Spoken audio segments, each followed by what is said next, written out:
This is KTVO's Good Morning Heartland.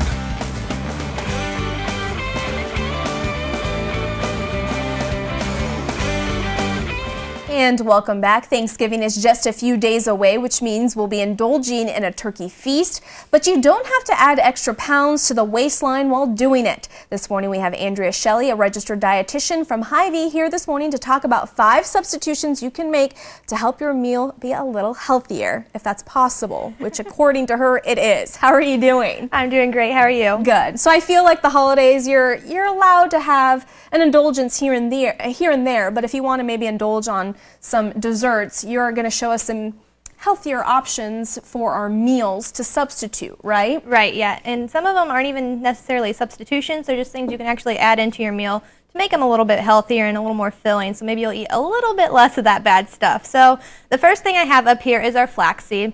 And this is kind of one of those foods that's a rage right now. Everybody's heard a little bit about it, but it's really nice because what you may not know is that you can substitute flaxseed for oil.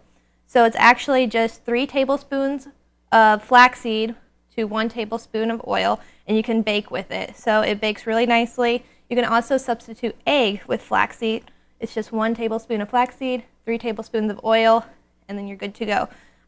It's also, a great source of omega-3s, so you're going to add a little bit of a health benefit and take away some of those saturated fats that you might be getting from the oils or eggs. Interesting. So the next on board is Greek yogurt. Obviously, we all know that some people think it's just a fad that's going to phase out, but honestly, it actually does have some healthy benefits to it. So what can we do with that? Right, and the good thing about this one is that it is a 0% fat, which means it's made with skim milk. It has lots and lots of protein in it, so it's going to help you feel a little bit fuller. It's going to have some health benefits, and you can add it in. A lot of people, when they make their mashed potatoes, they use sour cream in there to give them a little bit more creaminess.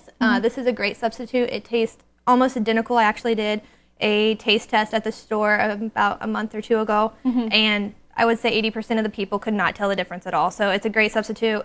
It's going to fill you up, have some good stuff, less fat. Interesting. Good alternative. All right, and then we have some walnuts. Yes, and the walnuts are probably one of my favorite things to throw in. You can grind them up and add them into pie crusts. You can top off, your yams with them. They're a seasonal item, so your guests aren't going to know that you're putting them in there for health. And right. They taste great, add a crunch, provide a lot of the healthy fats rather than those saturated fats. You're going to get a lot of polyunsaturated fats in walnuts, and also a lot of, again, the omega-3s. So anyone with arthritis, omega-3s are really great with inflammation and can help out with arthritis. Also, there's been a lot of studies done that say it can lower cholesterol and help with heart health. Really?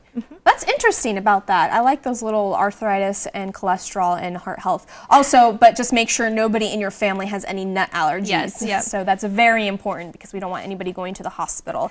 Next, we have applesauce, which, you can just eat by itself if you want. Yeah, I love applesauce. That's an unsweetened applesauce, and you can actually substitute applesauce for oil in your baked goods. If you're substituting it for vegetable oil, it's a 1-to-1 ratio.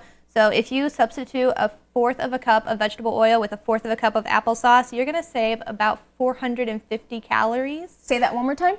1/4 of applesauce in for 1/4 of vegetable oil saves you about 450 calories. So that means you can have that extra slice of pie, just saying. And this is the big one, about 56 grams of fat. So, wow. So what you're pretty much saying is stay away from the oil and either go with flaxseed or applesauce. Now, are you going to taste a difference or texture or anything with that?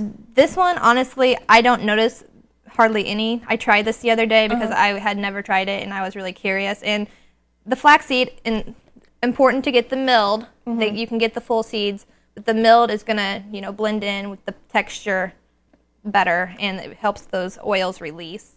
So get them milled, and I could not tell a difference when I made some little muffins with it the other day.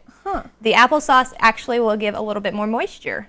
So if you have a problem with your cakes or your brownies or whatever being a little dry, applesauce is going to make them even better. So interesting. Well, and finally we have cornflakes. So you think of breakfast food, but you do, but everybody at this time of the year is thinking green bean casserole. It's kind of one of those favorite traditional foods.